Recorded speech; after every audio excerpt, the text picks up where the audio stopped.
안녕하세요. 임규명입니다.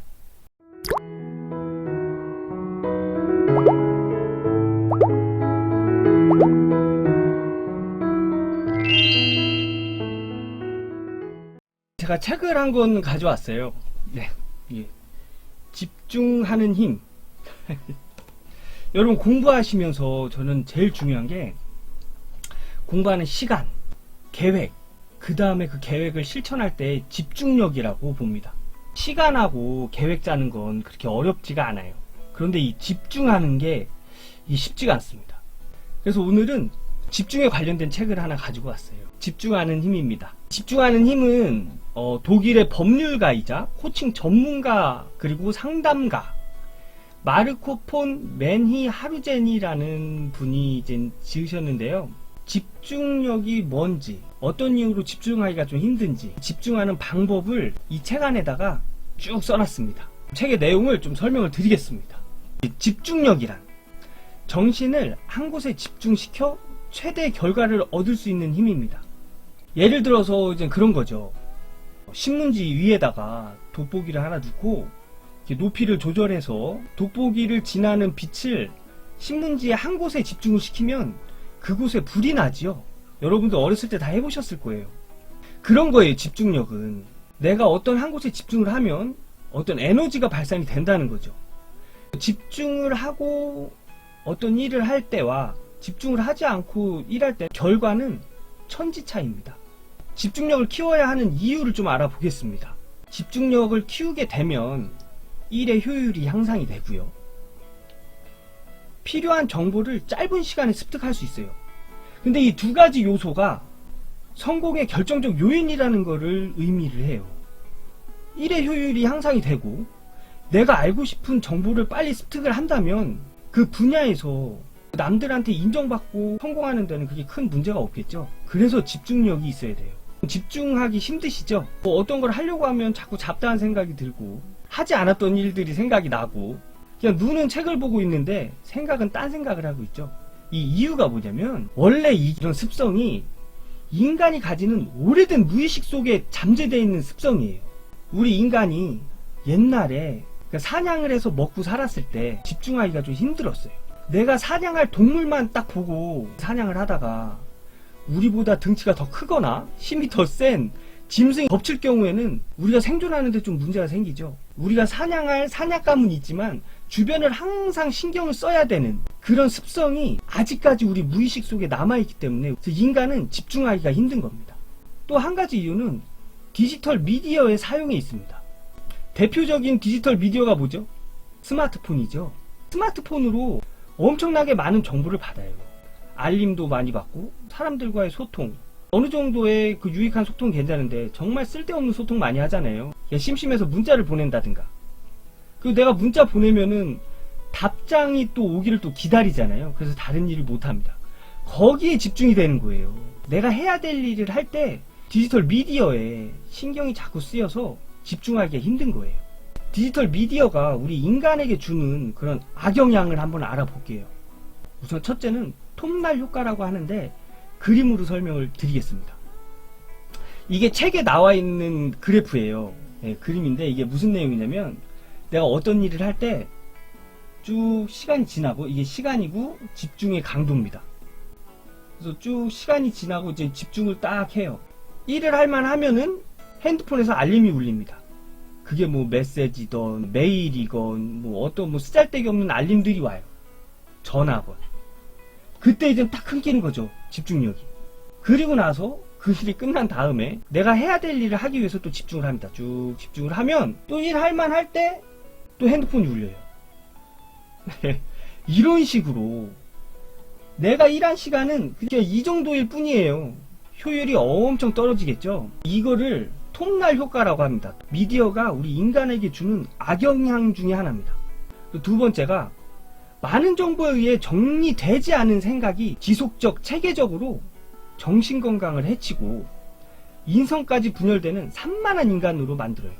예전에야 뭐 모르는 거 있으면 뭐 사전 찾아보고 그랬잖아요. 지금은 뭐 핸드폰으로 검색하면은 엄청나게 많은 정보가 검색이 됩니다.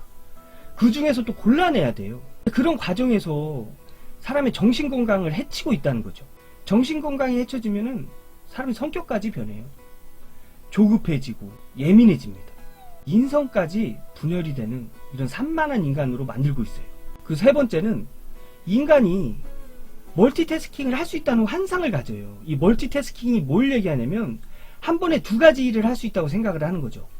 예를 들자면 밥 먹으면서 TV 보는 거 하고 있다고 생각을 하잖아요. 그런데 실질적으로 분석해보면 밥을 먹으면서 TV를 보거나 뭐 어떤 미디어 매체를 접하게 되면 그 맛을 음미하지 못하거나 내가 보는 영상의 내용이 잘 머릿속에 들어오지 않습니다. 또 다른 예시를 들면 운전하면서 전화하는 거 굉장히 위험한 거죠. 운전하면서 갑자기 돌발 상황이 발생할 때 그때 대처하기가 힘들다는 거예요. 운전에 신경 쓰면은 내가 전화 통화할 때 그 내용에 집중을 못해서 전화를 끊고 나면 전화한 내용이 생각이 잘 안 난다는 거죠.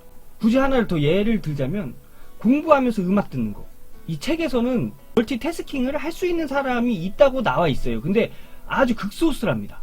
그래서 공부하면서 음악 듣는 건 음악에 집중을 해서 내가 뭘 공부하는지 모르던가 아니면 내가 공부한 내용 때문에 내가 어떤 음악을 듣고 있는지 생각이 안 날 때가 있다는 거죠. 하루 이틀 된 문제가 아닙니다. 개구리 시험이라고 달궈진 후라이팬에 좀 잔인하긴 한데 개구리를 얹어 놓으면은 개구리는 그때 뜨거워서 바로 튀어나간대요. 하지만 좀 미지근한 물에 개구리를 넣어놓고 불을 슬금슬금 올리면 개구리는 그 온도의 변화를 체감하지 못하고 그냥 그 안에서 물이 끓을 때 그 뜨거워진 물 때문에 그 안에서 죽는다고 합니다. 그게 개구리 실험이에요. 지금 우리는 이 디지털이 주는 악영향 속에 살고 있는데 그걸 잘 인지를 못하고 있는 거예요. 굉장히 위험한 겁니다. 이런 것 때문에 우리 인간의 집중력이 소모되고 있는 거예요. 디지털 미디어가 주는 이 악영향을 피해서 집중하는 방법이 이 책 안에 나와 있습니다. 정리를 좀 해보면 수동적 집중 방법이 있고요.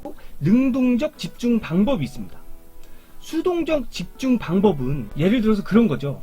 오너가 와서 야, 너 이 일 오늘 5시까지 끝내면 내가 보너스 줄게.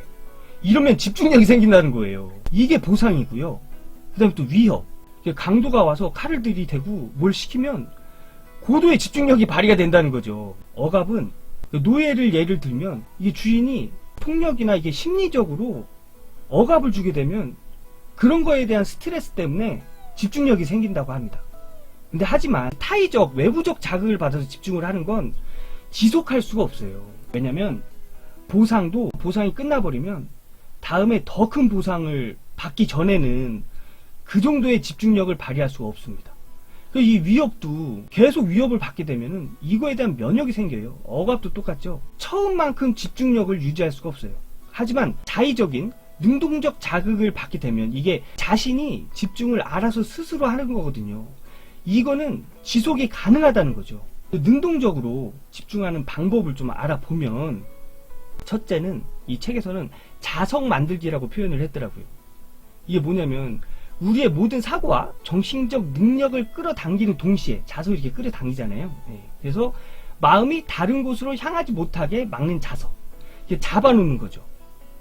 이 얘기가 무슨 얘기냐면 목표를 정해놓고 내가 이 목표에 벗어나지 않도록 스스로 기준을 정해놓는 거예요. 두 번째는 이 책에서는 매력 만들기라고 표현을 했는데요. 이게 내용이 적정한 수준을 선정해서 일을 하라는 거예요. 너무 어렵지도 않고 너무 쉽지도 않은 적정한 수준. 이 정도는 할 수 있겠다.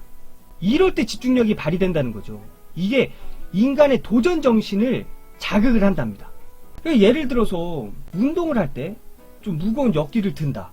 근데 너무 무거우면 들 수도 없이 그냥 포기해버리잖아요. 너무 가벼우면 재미가 없어요. 하다가 그냥 포기합니다.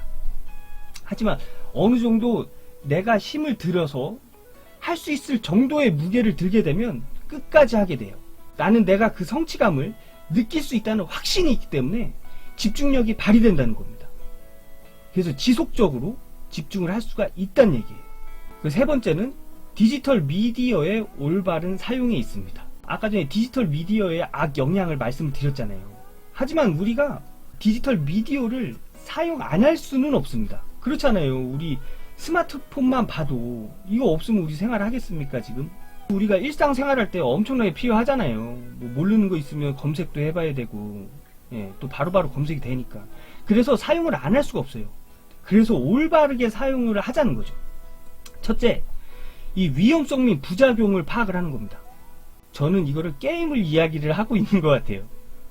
그러니까 게임 좀 폭력적이고 좀 선정적인 이런 게임들 많잖아요. 그런 걸 보고 나한테 어떤 부작용이 있는지 내가 스스로 파악을 하는 거예요. 그래서 나한테 피해를 주지 않을 정도의 미디어를 사용을 하자는 거죠.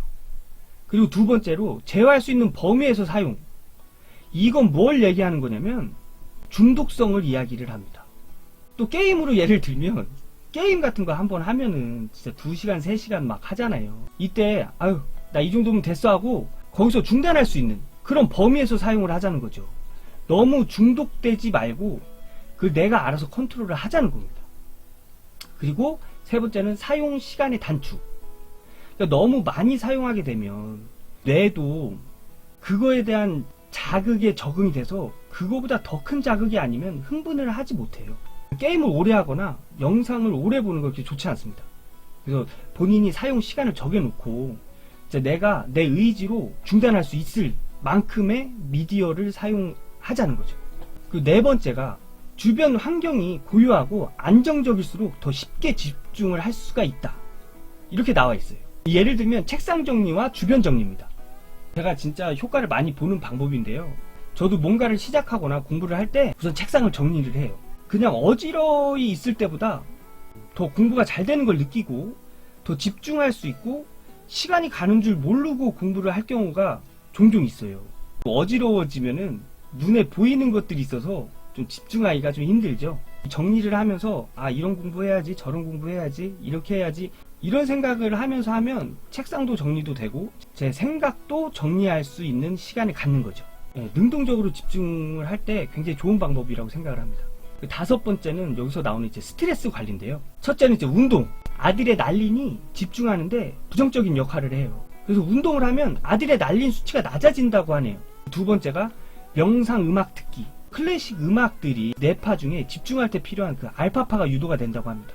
개인적으로는 명상 음악 듣는 것도 괜찮고요. 명상을 하는 것도 권장드립니다. 이 책에서 말하는 세 번째 스트레스 관리는 미소랍니다. 미소. 억지로라도 미소를 지면 엔도르핀이라는 그 집중할 때 필요한 호르몬이 분비가 된대요. 그런 말도 있잖아요. 행복해서 웃는 게 아니라 웃어서 행복해진다. 억지로라도 미소를 짓게 되면 능동적으로 집중할 때 도움이 된다고 합니다. 그 여섯 번째는 긍정적인 생각으로의 전환. 긍정적인 것에 집중하면 기분이 좋아지고 인지 범위도 넓어지면서 집중력도 향상이 된다고 합니다. 자격증 공부를 예를 들면 자격증 공부할 때 아, 나 이렇게 공부해서 딸 수 있을까? 이거 전기기사 이거 어렵다는데 이거 할 수 있을까? 이런 생각으로 공부를 하면 집중할 수가 없다는 거죠. 근데 하지만 난 할 수 있어. 아, 까짓 거 이거 뭐 공부하면 되지. 이런 긍정적인 생각으로 공부를 하게 되면 집중력이 향상이 된다는 거예요. 자격증 공부를 하거나 어떤 일을 했을 때 절대 될 수 없다고 생각을 하지 마시고요. 된다고만 생각을 하시고 그 일을 진행을 한번 해보세요. 열의가 생기고 동기가 되고 결과도 좋아질 거예요. 이건 제가 경험해봐서 제가 자신있게 말씀드릴 수 있습니다. 집중력이 어떤 걸 의미하는지, 집중할 수 없는 이유, 그리고 능동적으로 집중하는 방법을 오늘 알아봤는데요. 여러분 영상 이거 보고 끝내지 마시고 본인의 생활에 한번 적용을 해보세요. 사람마다 성향이 다르기 때문에 이 방법이 다 맞을 수는 없어요. 하지만 해보지 않는 것보다 한번 해보고 아 이건 나한테 안 맞는데 이거 이렇게 하니까 진짜 확실히 집중이 되네, 이런 경험을 해보시는 게 본인한테 엄청난 이득입니다.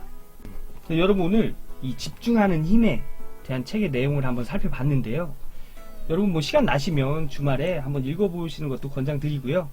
제가 매주마다 이렇게 한 권씩 정리해서 이렇게 소개해 드릴 테니까요. 제 영상 보시고 도움이 됐으면 합니다. 여러분 제 영상 보시고 유익했다면 구독과 좋아요 그리고 알람 설정까지 부탁드리겠습니다. 여러분 저는 다음에 더 유익한 영상 여러분 인사드리겠습니다. 안녕.